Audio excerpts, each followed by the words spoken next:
So basically, in the based on true story book that I wrote in 2020 when I became a leftist communist again, I tried to argue that, basically black people are scapegoats and Jews are scapegoats and mentally ill people are scapegoats and women are scapegoats. And, I just tried to look at all of the like minorities and everything who are scapegoats. And I tried to say like, for instance, with mental illness, Foucault's a homosexual philosopher, quote unquote homosexual. My grandpa would say, don't call him homosexual because that's not what he is. He is energy, my grandpa would say. He would say he's energy. But he identifies as homosexual, but he argues that that mental illness is kind of a social construction, and it just actually emerges as a scapegoat mechanism in society that, no matter what, really, there's always a certain percentage of the society that becomes quote unquote schizophrenic, or even he even sees like biologically sick people like leprosy as kind of a scapegoat mechanism. And a certain percentage is always sick, and people used to say it's because they were sick because of sins, and they were kind of scapegoated. So they're the bad people in society who are cast away, or like in the case of mentally ill people, they're thrown into psych wards and basically murdered, or mental hospitals, or those types of places where they're given drugs. And basically, Foucault argues that they are driven insane by society or by their families or the identified patients, and they're mistreated and they become insane, and they're cast away, they're scapegoated. And so society doesn't have to look at itself, or the family doesn't have to look at itself, and they could just scapegoat the person. And I wanted to look at myself kind of in that way when I became a leftist, and be like, yeah, I've been scapegoated, which is kind of true. Like my family should have just helped me, talk to me. I think my grandpa's right. It is immature how they're acting, but I think my grandpa's philosophies, kind of created it. The main one is like no talking about the past. Like I said, I tried to talk to my mom and dad's, to tell them it wasn't me, it was a shoot away machine. But I was never allowed to talk about the past. I tried to tell them in college. I was never able to talk to my dad. I never got one chance to talk to my dad. And with my mom, she never let me speak. I would try to talk to her, and I would try to say, hey, it was a shoot away machine. And she would say, no talking about the past. And she would hang up on me. She always hangs up on me. Doesn't even talk to me. All she would tell me is, you're a schizophrenic. You're never going to have a job. You're never going to work. You need to get Social Security. You're schizophrenic. I hate you. I want you out of my life. Stay away from me. Stay out of LA. Just stay away from me. That's what she would say when I was in Kauai. I never got one chance to talk to her, ever. Every time I tried to talk to her, that's why she would talk to me. No talk about the past! If I tried to mention the shoot away. So I was like, I'm a scapegoat. And I wanted to be like, the black people, they are scapegoats. They were mistreated, and then they act crazy, and then they're killed. They're thrown in jail, or they're given a death penalty. But I was like, their criminal activity is a consequence of the maltreatment that they face, and the abuse and the trauma. And then they're scapegoated. They're killed, like I was scapegoated, thrown in the psych ward by my family. And I'm like, same thing with mentally ill people. They're the scapegoated members of society, and women are often scapegoated. And I was like, the Salem witch trials, that was scapegoating. They needed to have someone to blame, and I thought that by scapegoating the women, they could solidify their religion by saying it was witches, and by solidifying their religion, that could solidify their group against the Indians, and it helped them to survive. So they had to have a scapegoat. And the mentally ill, then people need to have a scapegoat, and that's the schizophrenics, and that maintains society. They say, oh, there's a disease in it, and they're the bad people, and it helps solidify the society by it maintains the ideology of the society. In Foucault's case, Foucault says that it maintains the materialistic ideology of our society, where that reduces people to bodies, and mental illnesses into like biology, and it in that, first off, it makes a lot of money for the psychiatrists, which, fuels the society. And also it scapegoats the members of the families in society who are unwanted. And of course they act crazy because they've been mistreated, and they've been, and so, some argue that they willingly become scapegoats to maintain the society. Same thing with the witches in the Salem witch trial. They willingly kind of went crazy because they wanted to solidify the society's ideologies of witches and stuff to maintain their group. And it maintains society. So I was like arguing, for the black people, I was like, black is a social construction, white is a social construction. It was just created in order to create the economic system of slavery and to maintain it by saying that people are quote unquote black, but that's a made up notion. That's a made up designation and identity that was cast upon people to basically say that they're defective and to maintain a society, to maintain the economy, and as a scapegoat mechanism, to have a scapegoat in society to say, oh, they're the reason why society is bad and they're mistreated, and then they act crazy, they act bad. But it's a a lot of it is a stereotype effect and Pygmalion effect. And people willingly fulfill their roles. They act crazy, or they fulfill their roles in society, or like they act black because people have like an innate tendency to kind of conservatively play out their role to maintain the society, because maybe in tribal times people acted like that. People would play their roles, and it maintains a societal functioning. And same thing with the crazy person, same thing with the woman, and same thing, people play their roles and it maintains society. And and I want to believe in scapegoating. It's just same thing with the Jews. The Jews act crazy, or they act like society wants them to, like the white people say they should act. And so I was saying, basically I was against blaming the victim, and I was blaming the oppressors, blaming the white man, and I wanted race mixing, right? And I remember at the time, like Zuckerberg, there was a woman who was like making posts. She was a QAnon woman, and she was saying how Zuckerberg was an alien. And I was like, that's just a white woman who's anti-Semitic, and she doesn't like Jews because of Jews, are for black people. And like, my uncle was against George Soros and the Fed and stuff. And I was like, and I was posting online like, no, George Soros is a good guy. He's helping out the black people. He's, and the white people, the white supremacists don't like him because they're white supremacists and they're evil. And George Soros is a good man who's a philanthropist. And but now I recognize too, like I saw myself as Jewish, probably George Soros does too, and they want and they see white people as a threat, and they want to help the minorities and kind of defeat the white person. It's not necessarily compassion, it's more to defeat the white people, right?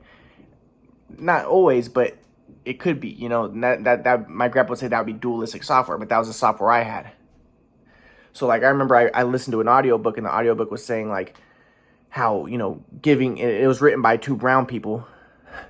I think they were Indian, but they were saying how like giving to the poor is, it does not enable them, and they don't use it to buy drugs and stuff. And evidence shows that they use it to buy clothes and food, and giving to the poor is good. And I was like, see, Grandpa, your right wing, don't give to the poor ideologies are false. And so, but I became a right winger, so I was like, or I became a left winger again. So I was, against the right wingers. And and then like another example would be like I remember somebody posted something about how the Holocaust didn't really happen. It's like a white woman, and I was like, freaking white people, they're the ones who are the problem. And so I wanted to mix the white people. And then there was someone else like, oh yeah, like Eisenhower. I think it was Eisenhower's daughter. She was like making posts about the aliens, and she was on the QAnon side, and like David Icke reptilian stuff. And I was always like, I always saw David Icke as a white supremacist who hated Jews because Jews race mixed, and he wanted to say hated Zionism because of the race mixing aspect, and he saw himself as white. And I wanted to be the same thing with like Eisenhower's daughter. Like I was like, so I started posting online like Eisenhower's daughter, like, Trump is a white supremacist, you're evil, Eisenhower, you're an evil white supremacist and stuff. And I became a left-winger communist again, and I became against, like, and I wanted race mixing, and I wanted open borders. And like I remember there was a white woman who posted something about like how in Mexico they were really going hard on the criminals and stuff, and she liked that, but I didn't like that because again I was against going hard against criminals, because I'm like, criminals, it's just due to white supremacy, and they're just victims of the society, and then they act out. So if instead of prison, we should have, we should not do prison at all, and we should actually just, like my friend Noah, who's Jewish, he was like, we should have, they should have, I guess in some African tribe, they would have the person who's the criminal be surrounded by everybody in the tribe, and everybody in the tribe would tell him how much they love him, and how much, he means to them and stuff. And I'm like, you see, yeah, that would be the best way to help criminals, because criminals are just victims of society, of being neglected and being ostracized, like me. Like, I feel like I was ostracized by my family and stuff, and then they act out and they become criminals. But the best way to help them is to put them in a circle and tell them how to, have the society tell them how much you love them and stuff. But again, I had an agenda. I wanted the criminals out because I wanted, I saw most of the criminals as black and brown, and I wanted them to race mix with the white people. But, it might be true what Noah said, like that would be the best way to deal with criminals. But I had an agenda too. And so, at that time, I became a leftist communist again, anti-white, and what else happened at that time?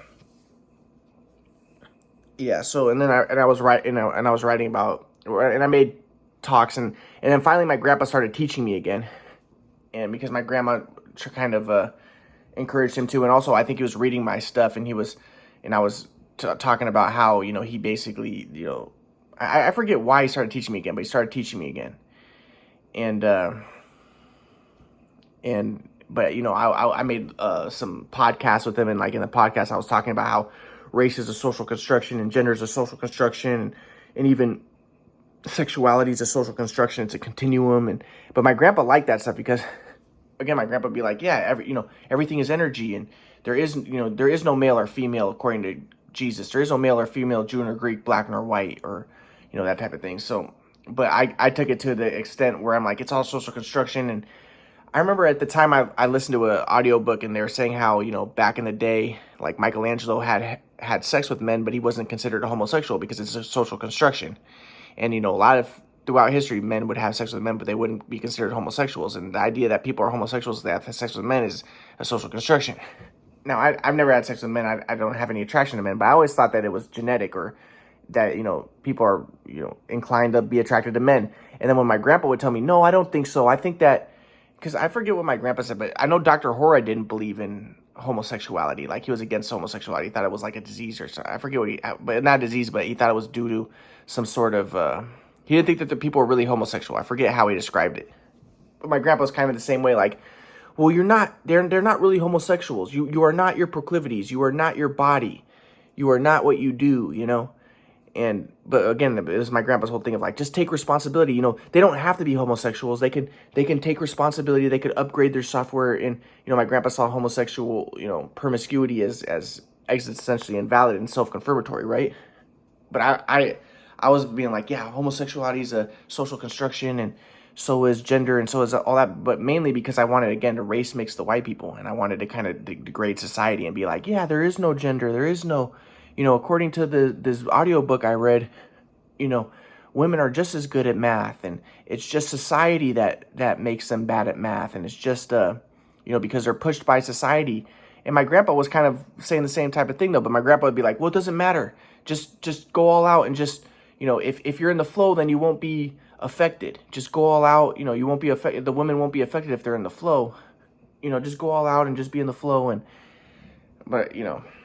So anyways, I became a left-winger again, and I'm like, and I think the reason why I wanted to see everything as a social construction was because I wanted to see black and white as a social construction, and I wanted black people and white people to mix.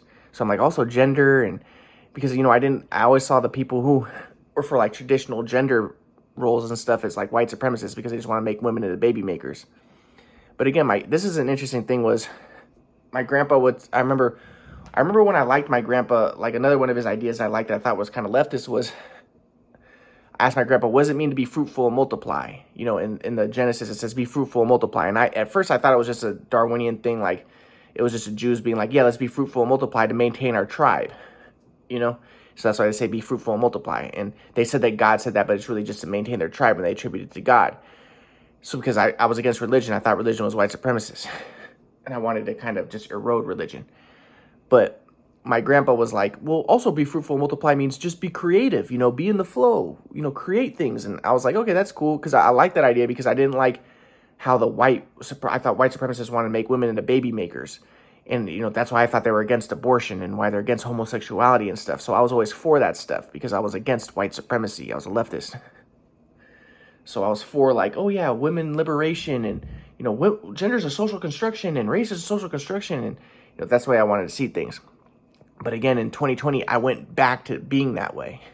And I thought this is what was confusing me, was I thought that my grandpa was that way too. And I was confused because my grandpa even said that he was kind of that way. So again, this is why I started to get confused. And I was like, are you a leftist? Are you left wing? Or are you right wing? And my grandpa didn't like Donald Trump.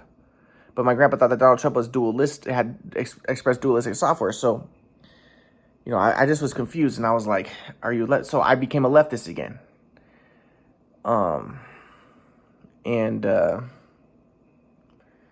Yeah, so I became a leftist in 2020, and I'm going to describe how it ended up biting me in the ass, how I became a leftist anti-white person, because I'll get to that later. But I did become that again, and I'll get to more in the story later. But so I think it's because I saw white people as a threat, like the woman who was against Mark Zuckerberg because she thought he was a reptilian because he looked Jewish, and she's like, oh, those are reptilians. And I'm like, yeah, the white people are just racist and they're bad, and so I wanted race mixing again, and I wanted, open borders, but I utilized my grandpa's teachings, like, yeah, borders is insider outsider software, which is self-confirmatory, but again, my grandpa would actually say, like, not necessarily, like, if you're in the flow, sometimes you can have borders, and mixing isn't necessarily necessary. You can help people where they're at on their side of the border. You don't have to mix them, and But I was expressing, now I understand predator prey dualistic software, and I wanted to defeat white people. So, and I think it's because I saw myself as Jewish, and I saw white people as the biggest threat. So, and I look down upon white people. So. But, as I said, when I was a right-winger, I thought that white people had more swag flow. White men had more swag flow. But then this is the other thing that confused me. I asked my grandpa about that. My grandpa was like, well, I would say that probably has to do more with culture. And dude, it's more the culture that black people don't have as much swag flow. And I'm not going to get into what that means. But I was just like, again, I was like, oh, Grandpa, are you a leftist or are you right-winger? I couldn't tell. My grandpa was just confusing the hell out of me. Another thing that confused me that my grandpa did was... Yeah, well, I'll get more into that later. But so at this point, I was just confused. I became a left-winger communist again, anti-white, wanted race mixing, but at the same time, I was confused. So I kept on learning from my grandpa, and I wanted to understand, what is my grandpa? What are you teaching? What is existential metapsychiatry? You're just confusing the hell out of me. What are you teaching? What are you? Are you left-wing? Are you right-wing? I don't understand. And at this time, I didn't really understand the flow. My grandpa didn't teach me well. So I didn't really understand the transcending the self so you can see the truth. Pure awareness is true awareness. But this time I was still confused. So I'll get more into what happens next in the story.